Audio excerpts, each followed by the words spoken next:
Good evening, church.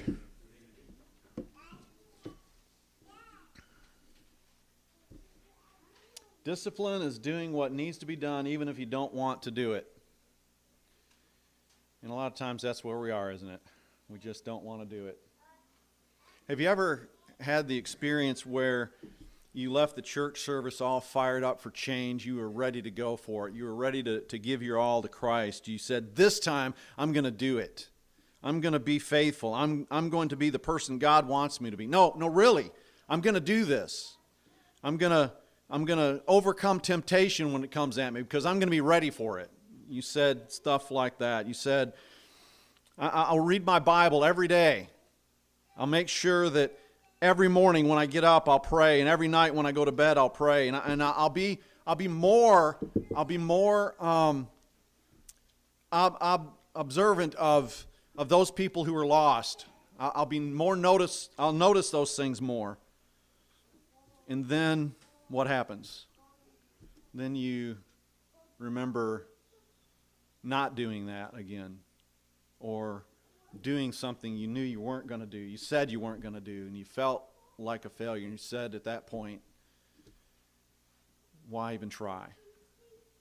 It's difficult. When we fail at something, we think we failed, but really we really haven't failed. What we've done is we've failed at that moment, but we need to understand that there's something after that. So don't give up, okay? The New Testament, the Old Testament even, describes the idea of not giving up, trusting in God and keeping on going. We want to do the right thing, and yet rarely do we achieve it. Why is it that we fail in our attempts? Could it have something to do with the elephant? Have you all heard about the elephant? Can you eat an elephant? Can you eat an elephant? Can you eat one? Sure you can. Piece by piece, one bite at a time. But eventually you could have the whole elephant eaten. None of us could sit down at the table and eat that elephant, right, all at one whack. And I use an elephant, and I've heard other people use the elephant. The reason why they use an elephant is because it's so big, you think it's impossible. Just can't be done. But yet, if you continue to eat a little bit at a time, not trying to bite off a bigger chunk than you can chew, that's the way they word it, then you'll get through it. You'll get through the whole thing, especially if you have a place to freeze it for later, right? So then you can take it out a little bit at a time, right? I mean, that's what we do. We put things in the freezer because we're going to eat it later. We'll do that. And then get out a small enough piece that you can eat it for one meal, and then you'll have food for, well, I don't know how long it would take you to do that, but it'd be a long time for one person. I'm not telling you to go kill an elephant and eat it. Don't do that. Apparently they're becoming extinct, so don't do that. Well, one thing we need to understand is that it may be that we constantly think that we can have instant everything. We like instant coffee, we like instant food, we like instant pudding, we like instant whatever it is. We like it to be instant. We want instant happiness. But what we have to understand is that's impossible. We can't eat that whole elephant at one time. We can't have instant godliness at one time either. Godliness isn't going to come that way. It's going to take time. It's going to take a lot of time. The Bible's very clear on how we obtain godliness. We read it just a moment ago. Carson came up and read to us what it says. It says, have nothing to do with irreverent, silly myths, but rather train yourself for godliness. Train yourself for godliness. You're not going to be able to do godliness without some training. Train yourself for godliness. So we have to take it one step at a time. How do you walk across the United States? One step at a time. You're not going to take one step and be across the United States. You might say, well, I can get in an airplane. Sure you can, but how do you walk it? How do you walk across the United States? You do it one step at a time. That's how you do it. And that's the only way you can do it. You're not going to do it all in one day. In fact, walking it's 3,000 miles. Who can walk 3,000 miles in one day? Nobody can do that. But if you give it enough time and you have your patience, you'll get across the United States if you keep walking. Just keep walking one step at a time. So how do we train ourselves to be godly? Well, the first thing is we evaluate ourselves. We evaluate ourselves. Lamentations chapter 3, verse 20 says, "Let us test and examine our ways and return to the Lord." Why is it that we would return to the Lord if we test and examine our ways? We would return to the Lord if we examined our ways and tested our ways and found them lacking. We would go back to the Lord.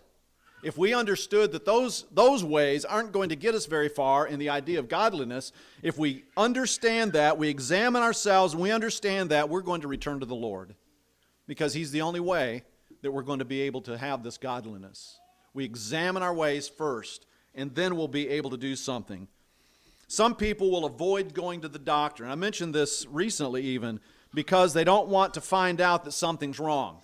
But let me ask you something. If you don't go to the doctor to find out that there's something wrong, what can you do for that wrong thing that's in your body already? Can you do anything for that? If you don't find out what's wrong, can you do anything for something that's wrong? Can you do anything about that broken down bridge that's ahead if you don't stop, if you don't check, or if you don't listen to the person on the side of the road? Stop, stop, stop. What are they? They're crazy people. And then you fall off the cliff because you didn't know about the broken bridge.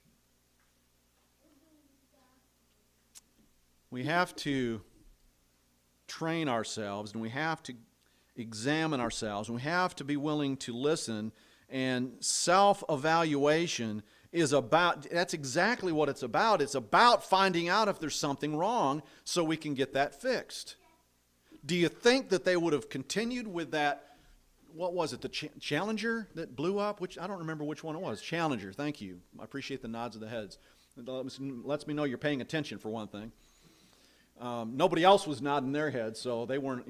Anybody else was paying attention. I can't see everybody in the internet world, so I don't know what was going on out there. But what I know is this: would they, if they had checked out that shuttle and known that there was something wrong, would they have fired that rocket? No way. They would have fixed it. If they would have known that that was going wrong in it, they would not have shot it up there. They wouldn't have done it. And that's what we see something in our own lives. We know that it's wrong. Why do we continue going on with that? Why don't we do something about it? Why don't we return to the Lord like this verse says? Ignoring a problem isn't going to make it go away. In fact, like that example, it's a terrible example of how it could get very bad very quickly if we just ignore the problem. Self-evaluation is about, the whole point about it is to find out if there's something wrong. And if there is something wrong, what do? We fix it. That's what we do. 2 Corinthians chapter 3, verse 5 says, "Examine yourselves to see whether you are in the faith. Test yourselves. Or do you not realize this about yourselves, that Jesus Christ is in you, unless indeed you fail to meet the test?" And if you fail to meet the test, then what do you do about it? Well, you get Christ in you. You start following Christ, either initially or again. That's what you do. It can be done. Self-discipline can be done. Godliness through discipline can be done because we're training ourselves to godliness. A second thing that we need to do is deny ourselves. In Luke chapter 9, verse 23, Jesus said to everyone, "If anyone would come after me, let him deny himself and take up his cross daily and follow me." You see, denying self is not a temporary thing. It's not something that we do once and, okay, we're done. It's very much like what people do when they say that they want to lose weight. They go on a diet. And that's the reason why I didn't go on a diet, because I knew that going on a diet wouldn't work. I'd been on diets before. That doesn't do anything. And so what had to happen was I had to make a change, a decision, and a change of life, a change of thinking. I had to look at food completely differently than I did before. I had to make a decision. Was I going to continue to do the same things I was doing all the time, or was I going to change something? So I made a decision to change something, and then I realized this can't be something that I do just for the next month or two. It has to be something that's ongoing. It has to be something that goes on for the next year, maybe more. And it took me more than a year to do what I did. It takes time.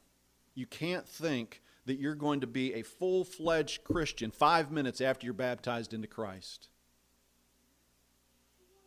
The only way that would happen is if you had a lot of the teaching ahead of time and you had thought you had been right with God and you weren't, and then you were able to make just a slight modification to what you were doing. Maybe you hadn't obeyed the gospel and that's all you needed to do. You'd been doing everything else he'd said, but you just didn't realize you hadn't obeyed the gospel. That could possibly happen, but let me tell you something. Walking a faithful life is not going to happen. You're not going to be the expert Christian when you're just a young person, or you just start reading the Bible for the first time and you think that 5 minutes later you got it. It doesn't happen that way. It just doesn't happen that way. It's not a temporary thing. It's not just a short-term thing. It is a decision to make a difference in your life in the long run. Denying self is changing our desires and our habits and practices developed before we became a Christian. And the old life was disciplined toward godliness, and this new life is disciplined toward, did I say that wrong? The old life was disciplined toward ungodliness, and the new life is disciplined toward godliness. Peter said this in 2 Peter 2:14. They have eyes full of adultery, insatiable for sin. They entice unsteady souls, and they have their hearts trained in greed, accursed children. And so my point here is this. If we can train ourselves in unrighteous practices, in sinful practices, we can train ourselves in godly practices. And Paul said that to Timothy in that verse. Rather, train yourself for godliness. So if we can train ourselves in ungodliness, it's certain that we can train ourselves in godliness. Training ourselves is different than doing a good deed. It's completely a different thing. There's a lot of people that do good deeds, but they're not godly at all. We need to train ourselves in godliness. And that means, yes, it's going to include some good deeds, but it also includes discipline of the mind, discipline of the soul and the heart, even discipline of the body sometimes. I keep thinking about this book that I read. The guy had to either be an atheist or some humanist or something, because he had a lot of things in it that were not godly things to do. But the point behind the book had to do with habits. It had to do, God gave us the ability to make habits. Let me ask you something real quick. How many of you know which shoe you put on first this morning? Does anybody know? You know how you did that? Okay. Does anybody else know which shoe they put on first? You do? Which shoe did you put on first? Your right foot. Which one did you? Left foot. Why did you do that? Why did you do that? Habit. Why did you do it? Because of habit? Did you even think about putting on the left shoe first? Did you even think about putting on the right shoe first? You just do it. And you know, sometimes you don't even remember putting your shoes on, but you know you did it because there they are, right? So you do think, we get into a habit of doing things and we don't think about those things. It's just, that's what we're going to do, so we do what we have to do. Have you ever been traveling down the road and let's talk about, let's say you're traveling from here all the way over to Hardy, Arkansas. Have you ever been traveling down the road and you got there and, whoa, how did I get here? Did you ever have that experience? I thought Imboden was next, right? You've ever done that? Anybody? Do I get a nod or a shake over here since they're not paying attention? I've done that. Thank you. I've done that. And the reason why that is because we habitually do things while we're driving. And we may look for things, we may not. We may be thinking about things. We're not paying as much attention maybe as we ought to be paying attention, but I can guarantee you that if we saw some red lights in front of us, we'd put on our brakes. If we saw a blinker flashing, we would slow down because we know that person up there ahead of us is going to turn. If we saw somebody get into our lane, then we would slow down, see, are they going to get back in their own lane, or would we drive off the edge of the road because we don't want them to hit us?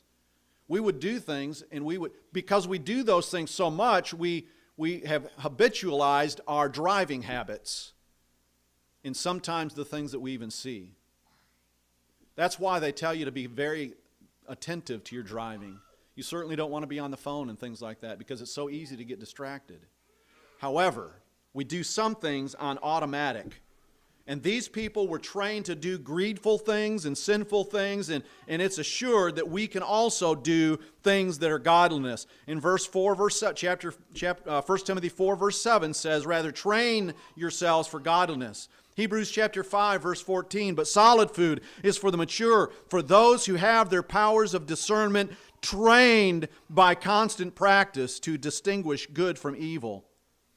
For the moment, in Hebrews chapter 12, verse 11, I don't have that one up there. Hebrews chapter 12, verse 11, for the moment, all discipline seems painful rather than pleasant, but later it yields the peaceable fruit of righteousness to those who have been trained by it. We can train ourselves to do godly things and to be godly people. And this is why any kind of discipline is difficult, because it requires constant work.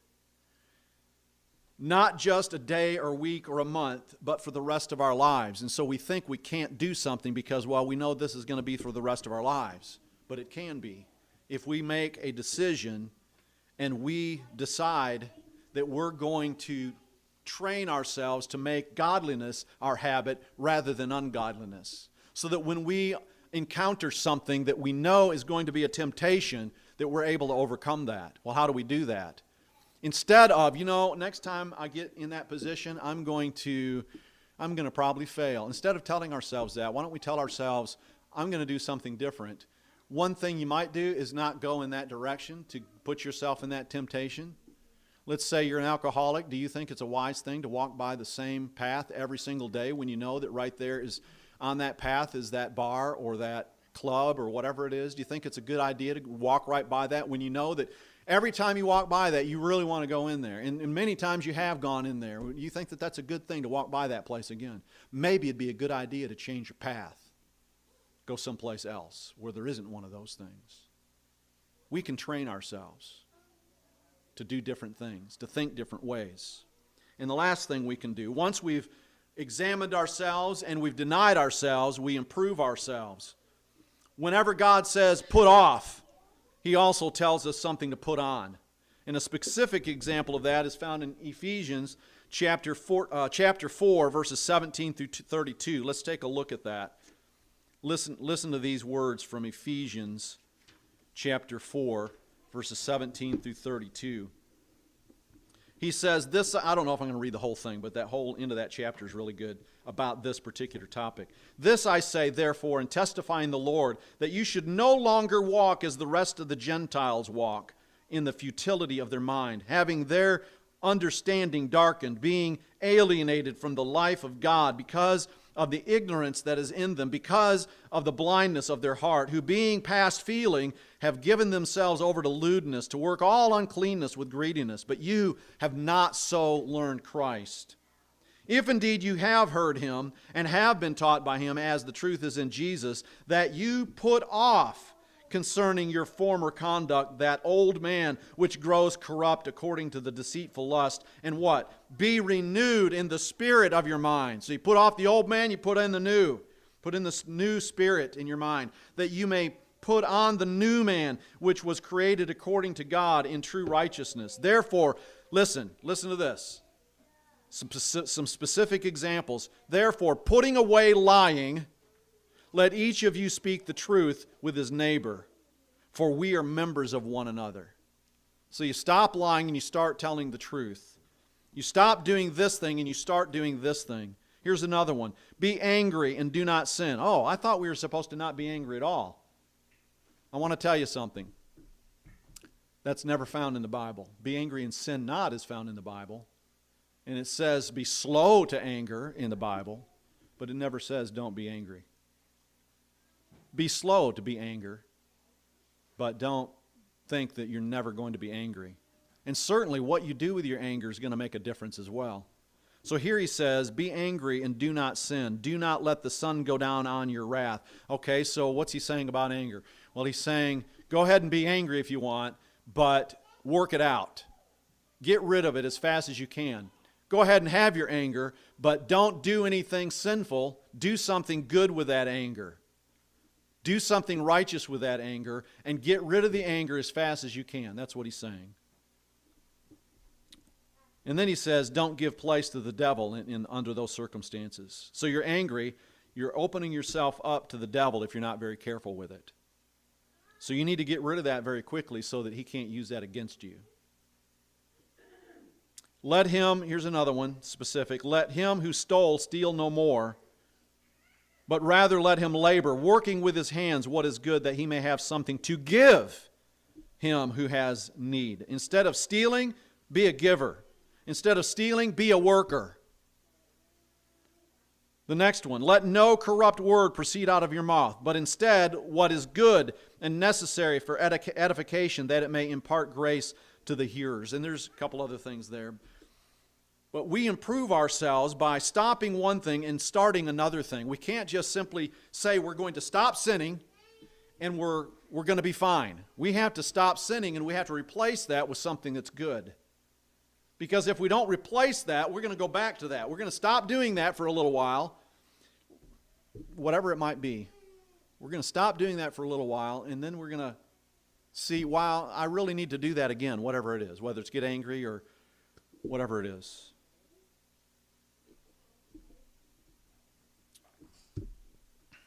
Hebrews chapter 5, verses 13 and 14. For everyone who lives on milk is unskilled in the word of righteousness, since he is a child. But solid food is for the mature, for those who have their powers of discernment trained by constant practice to distinguish good from evil. How does the attempt at being godly occur for the Christian? It occurs through training. It occurs through, I'm going to make the decision to be trained in godliness, and so I'm going to practice godliness, trained by constant practice to discern good from evil. Why do some people not know right from wrong? It's because they don't practice right from wrong. They don't care about right from wrong. They haven't been taught anything about right from wrong. They did something wrong and they liked it and they wanted to continue to do it. They don't see any problem with it whatsoever, and so they just keep on doing that wrong thing. If someone realizes after they have examined themselves that they've done something wrong, wouldn't they want to do what's right? I would hope so. So let's say they decide they're going to do what's right instead. They've found a problem that I realize I shouldn't be doing this or saying that or thinking that. I realize this, so okay, I'm just going to go keep doing it anyway. No, if they realize that it's wrong, they have an opportunity there to deny themselves of something wrong and receive to themselves something right. That's why it has to be done that way. It can't just simply be stop doing sin and not do anything else in its place. You get bored, so you go back to the things that you're familiar with. But if you fill that with something else, then that will help.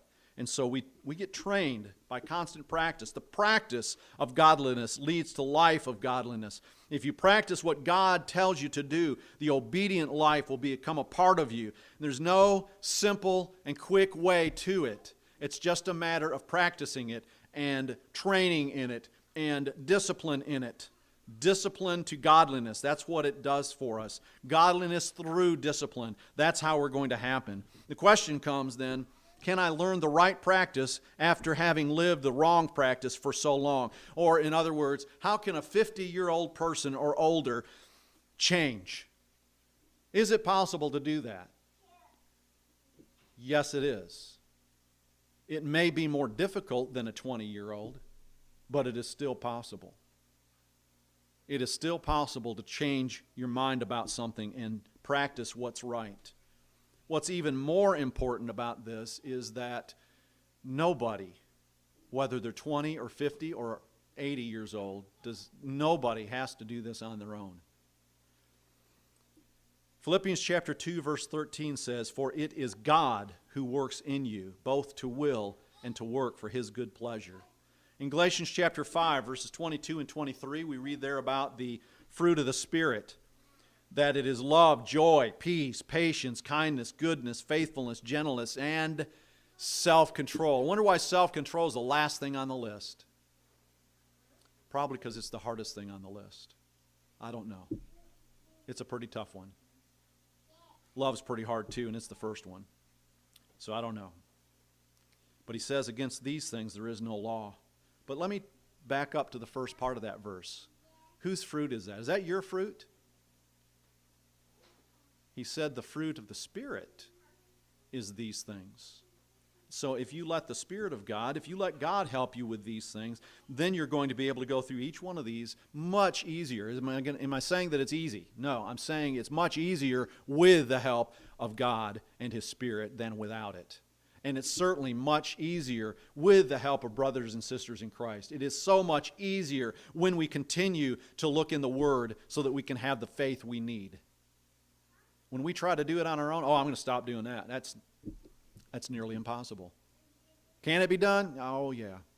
Some people have claimed they've stopped doing something cold turkey, and they never did it again. They never went back to it. I'm happy for those people, but most people aren't like that. As Christians, we should never fear change. We must believe in change, in fact, as long as it is oriented toward godliness. The Christian life is a walk. It's not so much a destination. It's a journey. And we will never say, finally, I have made it. You remember Paul saying that? Finally, I've made it. No, he said the opposite of that. I cannot say that I have attained, but I stop looking backward and I keep looking forward, and I keep walking toward the goal of Christ. Christian life is a walk. And we will finally make it when Jesus comes again and takes us home. We can change with the help of God and through His Spirit and His Son. And too many of us give up when we've made a mistake, or we've taken a misstep, or we've misspoken. We think, well, I can't do this. I can't do this. You can't alone, but you can with the help of God and with other Christians. You can. And with a desire to do that change and a desire to practice what's right, eventually you'll be better at it. I wish I could ask some of you to tell some specifics of things that you've wanted to change in your life. I wish I could do that so that you could tell us, I really had a foul mouth at one time, but I started changing the words and the ways that I spoke to people because I knew that it didn't please God. And so I kept my focus on Him. And I kept trusting Him. And I kept taking a moment before I spoke to that issue, whatever it might be. And eventually, I was able to weed out those bad words. I'd like to hear that kind of story. I'd like to hear the story that somebody says, I used to be an alcoholic, but I kept meeting with people that were alcoholics, and they were wanting to stop, and they told me some things that they did, and we decided, and they decided, and I decided that we were going to make a change. I'd like to hear that from you if you've got that, if you get time for that sometime. And that you've overcome whatever it is. But you know what? It took a long time to get there. I want to hear about that. Some of you who have done it without a long time, that's wonderful. I want to hear that too. You're blessed. You're very blessed. But if you're still in this situation right now, and you need out of it, and you want out of it, and you know, well, I've been doing wrong, I want to start doing what's right, then you can begin. I'm not telling you that you can be free right now, this instant. You can be free of the guilt, but of the activity, it might take some time to train yourself to be free of that activity or that verbiage or that way of thinking. And if you need our help or you need the Lord's help, then ask us to pray for you about that. We'll do it. And I know God will listen to you if you want to tell Him how you're struggling with that. I know He'll listen. If you need to become a child of God to begin that journey, then I urge you to repent and be baptized in the name of Jesus so that you can have your sins washed away. You'll be free from the guilt. You'll be free from the punishment. You'll still remember things that you did, and you'll still feel bad about those things, but you can progress and know that you can do what's right from this time forward, one step at a time. So if you need to respond to the invitation this evening, please do that while we sing this song.